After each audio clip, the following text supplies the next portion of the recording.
Okay, so tomorrow you wait for the meeting yet? Or you want to go for it? Well, I can't join. Am I supposed to? Do I go? That's right. Do you want to create do you want to have a proxy or do you not do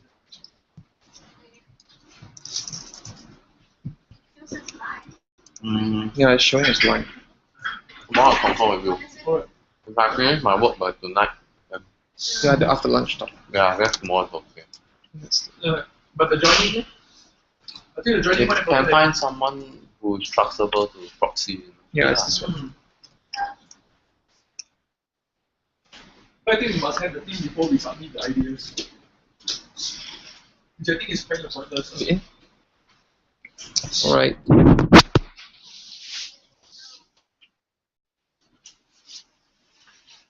Okay, today are we talking about JSON? Yeah, we look at Rails and how it's used in Rails. So JSON is basically initialism for JavaScript object notation. Yeah, it's just a human readable data transmission format that looks like JavaScript. And you all should know this. Well, how it looks like is pretty like JavaScript. Like how you define or declare JavaScript objects, it's pretty much the same syntax. And you could have more complex data structures like embedded arrays or even embedded objects itself. So it's a good format to transmit like structured data and nested or multi-level structured data. Okay. Some basics. Well, JSON is not full JavaScript, so it only contains a subset of the types that JavaScript has. In this case, it's just the main ones are number, string, boolean, and null. You can't use dates, you can't use regular expressions, nor can you use functions because it's just data. So in Rails, JSON is supported by the controllers, right? It's already built in to handle incoming data, right? To parse JSON format data into Ruby hashes, right? That is available in your controller parameters, and as well to convert that data when you're trying to transfer it back to the client side.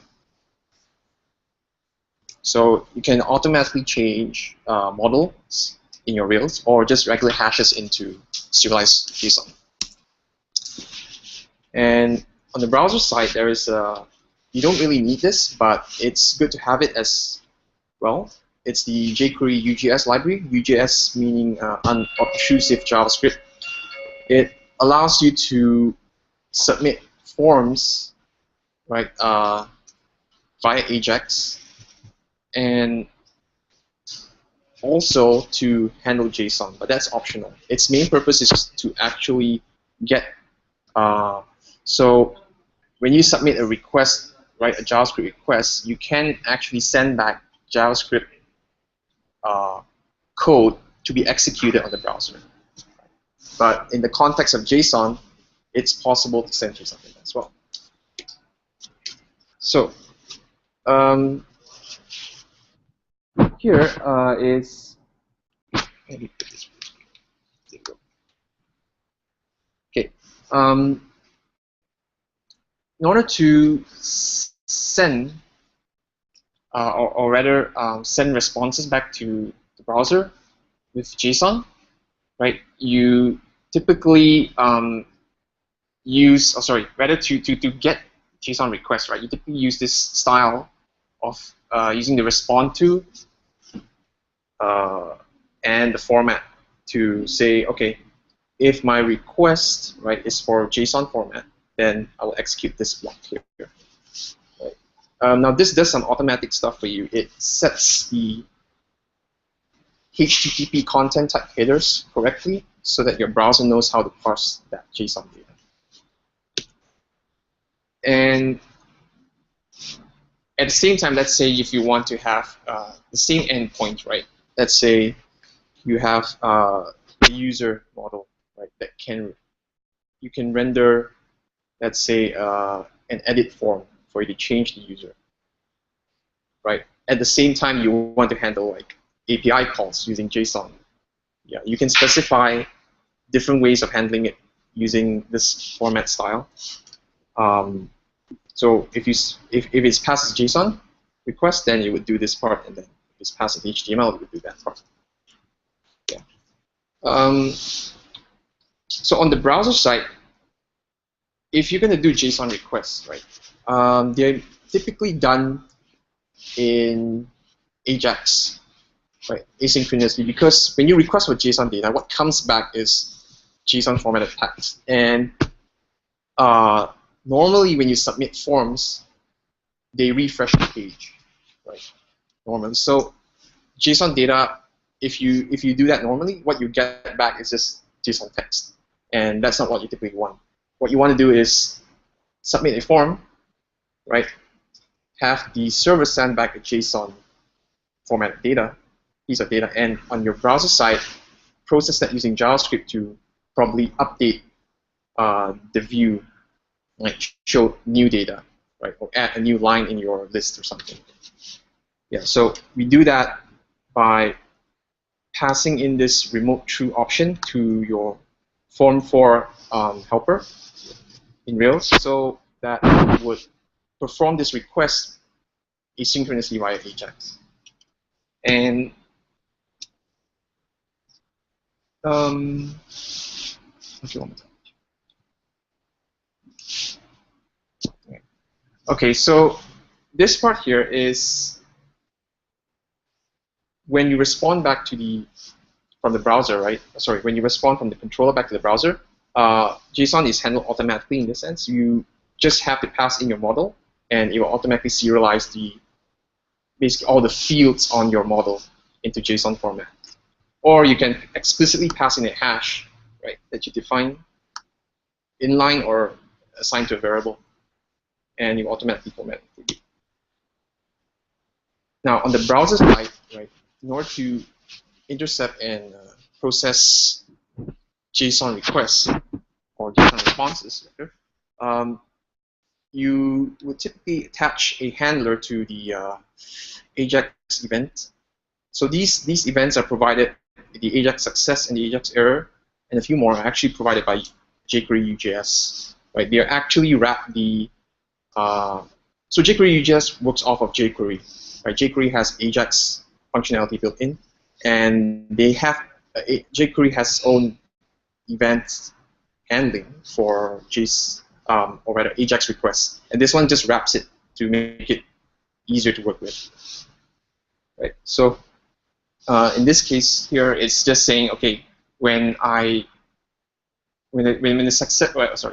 request is performed, right, I could either get an error or success. So in the case of success here, just take the data, which here would be JSON data deserialized into a JavaScript object, right? And you can just access the attributes like so.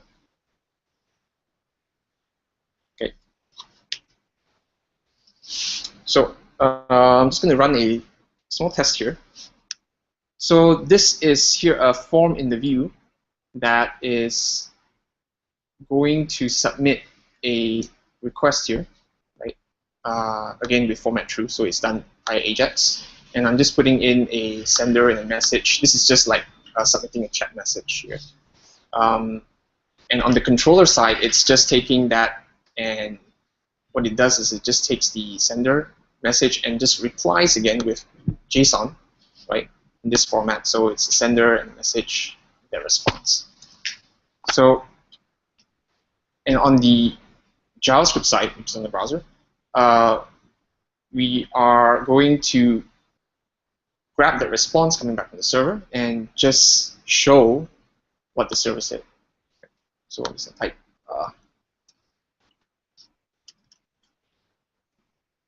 hey, John.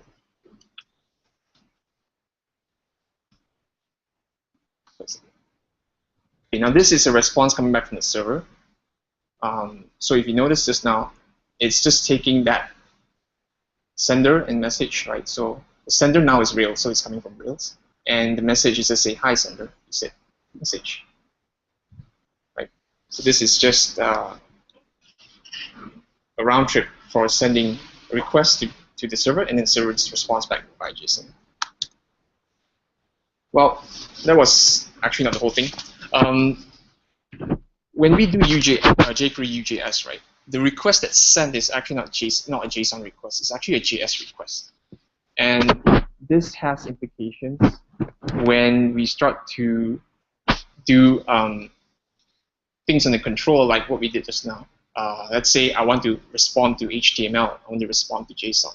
But there's also another response, which is JS. And that has a slight difference to JSON. Actually, it's quite different. In the JS response, you're trying to say, okay, execute this piece of code that I pass back to you. Whereas in JSON, it's just data, right? And they're not quite the same thing.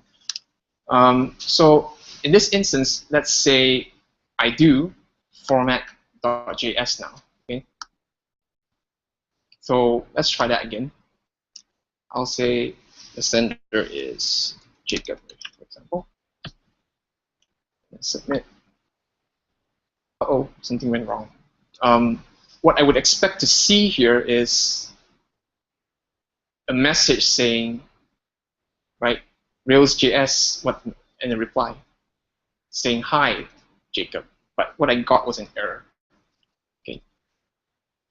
Now, what if I did this instead? For the control, let's say I got rid of all that format stuff, okay, and I just did a render JSON straight up. So let's say now this works here. Why is that?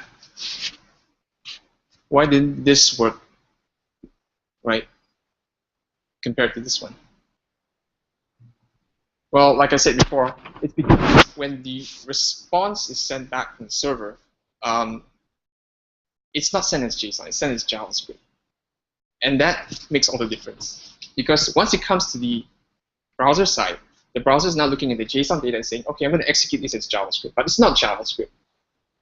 Right? And that causes it to throw an error. Now, this error here is thrown, that error you see there is actually thrown by the jQuery Ajax function. So it already failed at that point. So basically, it all boils down to this. When you do a respond to format, and the format is JS, right? It actually sets the content type in your HTTP header to be text JavaScript. And jQuery Ajax actually looks at your content type header to determine what to do with that data. If it's text JavaScript, then it would try to execute it as JavaScript. If it's application JSON, which is what I'm actually heading to request, then I would parse it as JSON data. Right? Yeah. So the proper way of doing this, right, is to tell, or rather, you want to, instead of calling the JS format.js block, you want to call the format.json block. And to do that, there are a few ways. This is one way. You can specify explicitly in your path here, right, that you want a format.json. Now, what this does is it says, okay, in my path, right, I append this .json at the back. So in this case, let's say it's chat path. So it'd be my app / chat path.json. And that, when it goes to the Rails side, controller side, it would say, okay, I'm asking for .json. So explicitly call the .json block. And that will work.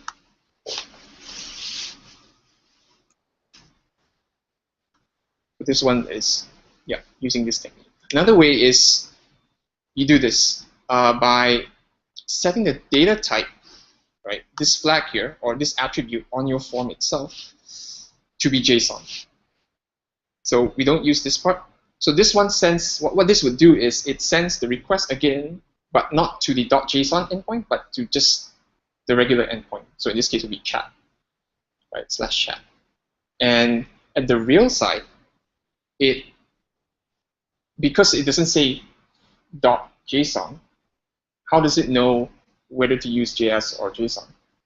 Well, apparently on the real side as well, it uses content type negotiation, right? Not just the format.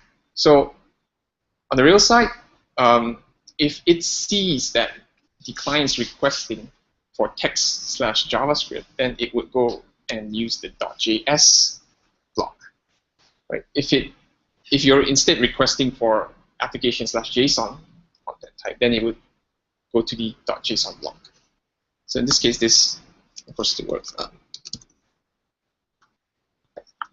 So that's the subtle difference there. And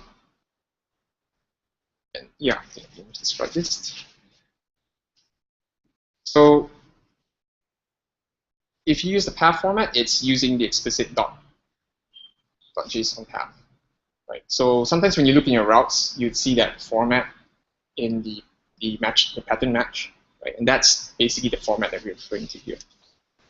The proper way to do this, I believe, is actually to use a data type, because in HTTP, the content type has significance, right?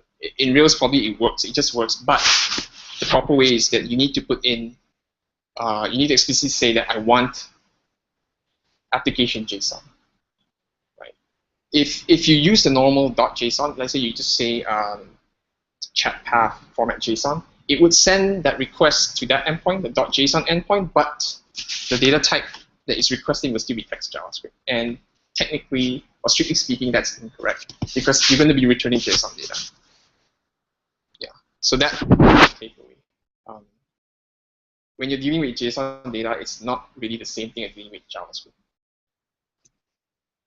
Yeah. It's a basic talk. Thank you. Any questions?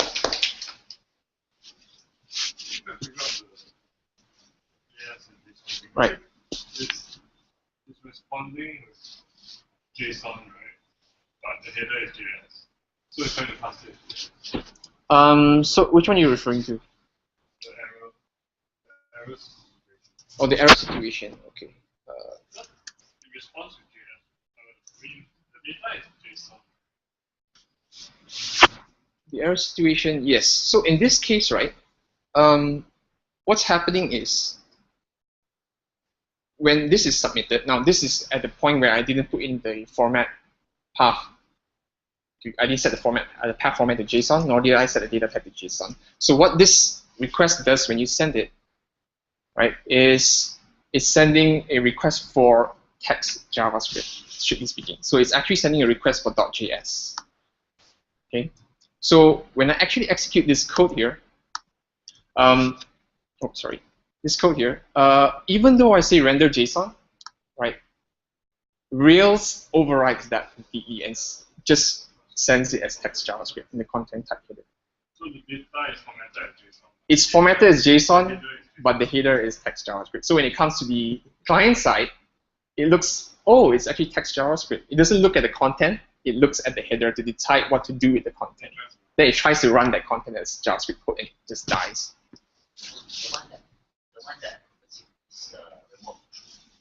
So remote true is actually to say, send this form via AJAX. That means don't refresh the whole page. If I didn't put remote true in, what it would do is just replace the whole page with my new JSON formatted data. And you will probably just see their curly braces and stuff, not an HTML page.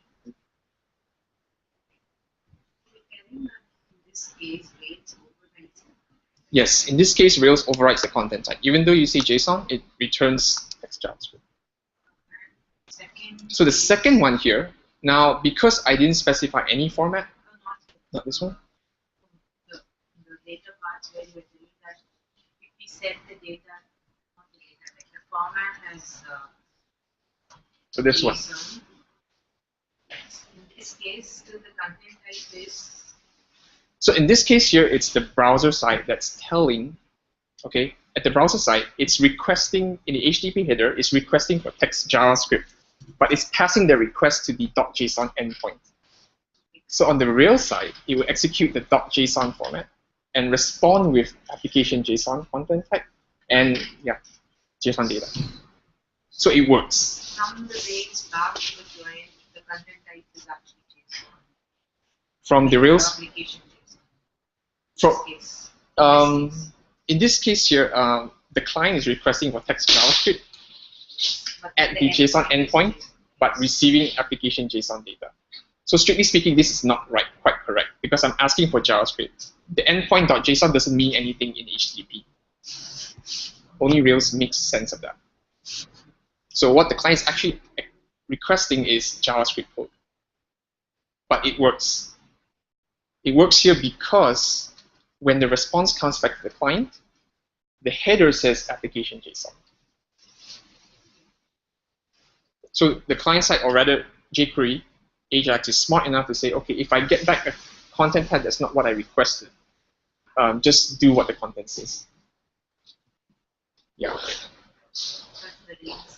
No, that's the client. That's jQuery, just the jQuery Ajax side. Sorry. Could you repeat?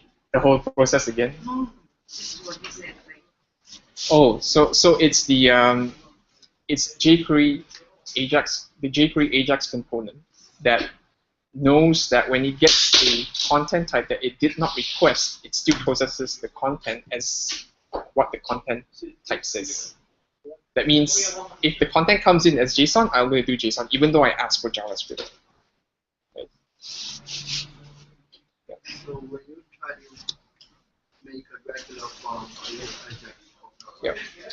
first step, I add remote to one. Yes. What should I do in the controller? So on the control side, the best, okay, it depends. What do you want your controller to do? Do you want to handle different formats or just JSON format? Yes. If it's only JSON format, I would suggest get rid of all the format stuff. But still, I want to keep the HTML. Let's say if you want to keep two endpoints, I mean two different formats with the same endpoint, then you would choose, it's best to use the format.json and format.html. But on the client side, do this data type. You must specify data type JSON. The format.json that block, Right. I got take all the data in that block. So this data will send to the client of the JSON format. So this one here, yeah. So you would do this here. This one will be HTML instead of JS. I just did this to basically so what do you say? It is not. So in the case where you want to use the same endpoint, then you would, of course, you have to do this. Okay. Yeah, but why? Can we just not necessarily? You cannot necessarily. It's up to you. It's up to you how you want to do it. But in the case that you do want to have the same endpoint, then there are some precautions that you have to take. Otherwise, you run into issues that will be a pain in the ass.